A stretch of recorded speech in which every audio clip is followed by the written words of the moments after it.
नमस्कार, आप सभी को मेरा नाम अशोक बी यादव एडवोकेट और मैं आप सभी के लिए लीगल एडवाइस और वीडियोस अपलोड करता हूं जो कि आप सब उसको लाइक करते हैं, पसंद करते हैं, शेयर करते हैं और सब्सक्राइब भी करते हैं। और अब तक नहीं किया है तुरंत कर लीजिएगा और दूसरे लोगों तक भी इस जानकारी को जरूर शेयर करिएगा। देखिए, बहुत ज़्यादा हस्बैंड जो है वो अपनी पत्नी से परेशान है, कुछ पत्नी से परेशान है तो कुछ पतियों से परेशान है। ज़्यादातर जो रेशियो देखा गया है वो पतियों का है आज के टाइम में, क्योंकि पति जो है वो बहुत ज़्यादा परेशान है, क्योंकि पत्नियों को इतना कानून में इतना रिलीफ दे दिया है उनको, इतने मतलब कि बहुत ज़्यादा, जिसकी वजह से जो है वो पति काफ़ी परेशान हो जाते हैं। और पति जो सोचते हैं कि सर हमें करना क्या चाहिए, हमारी पत्नी ना ही तो हमारा कहना मानती है, ना हमारे अकॉर्डिंग बात करती है, सिर्फ और सिर्फ वो हम पे मुकदमा करने की धमकी देती है। और मतलब कि सारी जितने भी आरोप हैं वो काफ़ी लगाए जाते हैं। तो आज मैं आपको कुछ चीज़ें आपको बताता हूँ। अगर आपकी पत्नी ठीक है, अच्छी है, मतलब कुछ गलती उसके वजह से हो गई है, फिर उससे गलती हो गई है, तो हो सकता है कि वो पुरानी डायरेक्शन पर आ जाए और आपका घर जो है वो दोबारा से बस जाए। लेकिन जहाँ पर पत्नी वाकई मक्कार हो, वाकई ऐसी हो जैसे कि वो शादी के संबंध को, रिश्ते को रिश्ता नहीं समझती हो, वो सिर्फ ये समझती हो कि हमारा पति हमारा गुलाम बन के रहे, तो हो सकता है कि ये चीज़ें काम में आपके नहीं आए। लेकिन कुछ भी, फिर भी मैं आपको बताऊंगा कि अगर आप अपनी पत्नी को अपने वश में करना चाहते हैं, या फिर आप सोचते हैं कि हमारी पत्नी जो है वो हमारे अकॉर्डिंग चले, या फिर अकॉर्डिंग तो नहीं, मतलब कि साथ चले, पैरेलल चले और अच्छे से आपके साथ व्यवहार करें, तो कुछ चीज़ों का विशेष रूप से ध्यान रखना है। पहली बात तो, पत्नी जो आती है, मतलब अपना घर परिवार छोड़ के आपके परिवार में आती है, सम्मिलित होती है, थोड़ा उसको समझने की कोशिश करें, पति जितने भी हैं। और पत्नी से भी ये गुजारिश है कि वो पति को समझने की कोशिश करे। जो पत्नी आपकी बात आपको समझ जाती है, या फिर जो पत्नी वाकई अपना घर बसाना चाहती है, और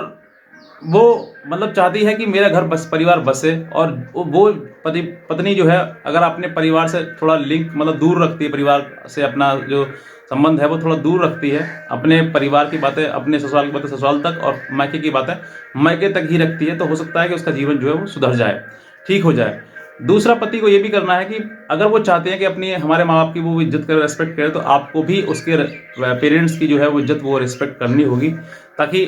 आने वाले टाइम में जो है वो समझ सके कि वाकई ये जब मेरे को रेस्पेक्ट देते हैं तो मेरे ससुराल में भी मुझे भी देनी चाहिए, पत्नी ये भी समझेगी। तीसरा, अगर कोई गलती करती है, मान लीजिए आपकी पत्नी है, आपकी बातों के अनुसार मतलब नहीं है, वो गलतियों पे गलती करे जा रही है, कुछ जानबूझ के कर देती है, कुछ गलती से गलती कर देती है, तो उसकी शिकायत जो है वो आप उसके परिवार में करें। उसको कहें कि भाई इस तरह की चीज़ें कही हैं, पहले उसको ही समझाएं कि भाई तुमने ये गलती करी है। अच्छी पत्नी होगी तो डेफिनेटली उसको एडमिट करेगी, स्वीकार करेगी, और नेक्स्ट टाइम ये कहेगी मैं इसको गलती नहीं करूंगी। लेकिन जो गलती अगर आपसे उससे हो गई है, बात नहीं मानती है, तो फिर आप उसकी शिकायत जो है परिवार को कहें। कुछ मतलब केसेस में ऐसा भी देखा गया है कि अगर आप शिकायत जो है माँ बाप से लड़की की पत्नी की करते हैं, तो वो भी उल्टा आपको ही डांटना शुरू कर देते हैं, आपकी ही गलती है,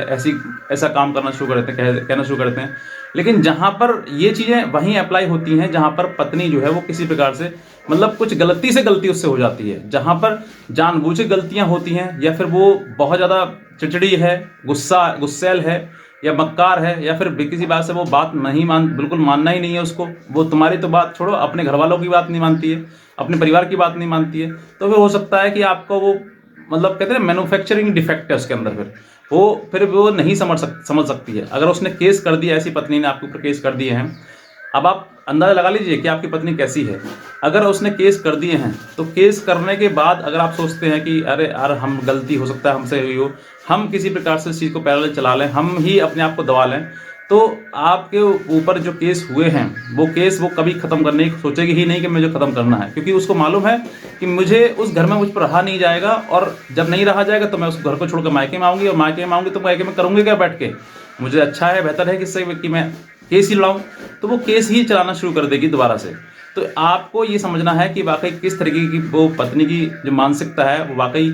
सही है, या फिर वाकई वैसी ही है जो, क्योंकि वो डिजर्व करती है कि उसके जीवन में केस ही होने चाहिए, उसके जीवन में पति नहीं होने चाहिए, उसके जीवन में ना सास ससुर होने चाहिए, ना ससुराल होने चाहिए, तो वो डिजर्व करती है वो सिर्फ और सिर्फ केसेस। तो ऐसी अगर आपकी पत्नी है जो आपको लगता है कि सर मैंने काफ़ी समझा ली, काफ़ी कोशिश कर ली है, क्योंकि ऐसे बहुत सारे पीड़ित पति हैं जो ये समझते हैं कि मैंने कोशिश तो इतनी कर ली कि बहुत ज़्यादा, लेकिन अब जो है वो अति हो गई है और बाहर हो गया है, मतलब सब कुछ। तो अगर ऐसे सर से पानी ऊपर उतर चुका है, जा चुका है, तो फिर जाने दीजिए। ज़बरदस्ती रोकने से कोई व्यक्ति नहीं रुकता है। जो जिसको जाना है वो जाएगा और जिसको रुकना है वो रुकेगा।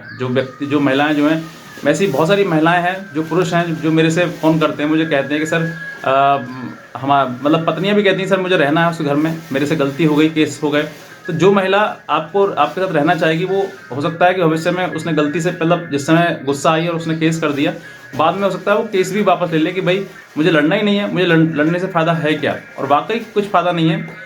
सिर्फ और सिर्फ जीवन बर्बाद ही करेंगे, अपना करेंगे, दूसरे करेंगे, समय बर्बाद करेंगे, जीवन बर्बाद करेंगे। लेकिन फिर भी मैं बताना चाहूँगा आपके लिए कि जहाँ पर गलती से गलती महिला से हो जाती है या पुरुष से हो जाती है, तो एक दूसरे को गलती माफ़ करें और जो केसेस है वो वापस लें और एक दूसरे के साथ रहें। लेकिन जहाँ पर ये कहती है महिला कि मैं केस ख़त्म नहीं करूँगी, मुझे तुम साथ रखो, और रखने के बाद मतलब वो ये चाहती है कि इस व्यक्ति के गले में वो जो पट्टा है ना, कुत्ते वाला जो गले में पट्टा है गले में वो उसके पड़ा भी रहे, ताकि मैं टाइम टू टाइम इसको जैसे ये कुछ कहे मुझसे तो मैं इसको बता दूं कि देखो मेरे पर केस कर रखे, मैं तुम्हारे ऊपर बोल के मैं केस दोबारा स्टार्ट कर दूंगी। तो ऐसे बहुत सारे पतियों के साथ में हुआ है जिन्होंने केस चलते हुए कॉम्प्रोमाइज़ कर लिया है, लेकिन कॉम्प्रोमाइज़ करने के दौरान पर जो है वो उसने पत्नी ने पहले पुराने जो केस चल रहे थे वो केस उसने ख़त्म नहीं किए, और उनके बीच में फिर दोबारा बिगड़ गई बात, और फिर उसके बाद पत्नी मायके फिर चली गई, फिर उसने केस दोबारा से स्टार्ट वही फिर केस कर दिए। तो वो मतलब महिला जो है वो चाहती है कि मेरे अकॉर्डिंग हर कुछ घर में हो। ऐसा नहीं होता है कि ससुराल में जाए तो पत्नी महिला जो है वो सिर्फ और सिर्फ ये कहे कि मेरे जैसे मैं कह रही हूँ वैसा ही हो। वैसा नहीं हो सकता, संभव नहीं है। हर चीज़ को मैनेज करके चलना पड़ता है कि भाई मुझे भी कुछ समझना है, पति को भी कुछ समझना है। तो जहाँ पर दोनों की मैनेजमेंट अच्छी हो जाती है वहाँ पर केस चल जाते हैं। वरना आज के टाइम में केसेस इतने बिगड़ रहे हैं, हर दूसरे तीसरे घर में देखोगे आप तो महिलाओं के पत्नियों के झगड़े ही हैं, केसेस ही हैं। क्योंकि पत्नी को भी पता है कि भाई मेरे हक में कानून बने हुए हैं, तो उनका कानून का वो दुरुपयोग करना शुरू कर देती है, और जहाँ से दुरुपयोग करना शुरू करती है वैसे उसके घर परिवार टूट जाता है, बर्बाद हो जाता है। तो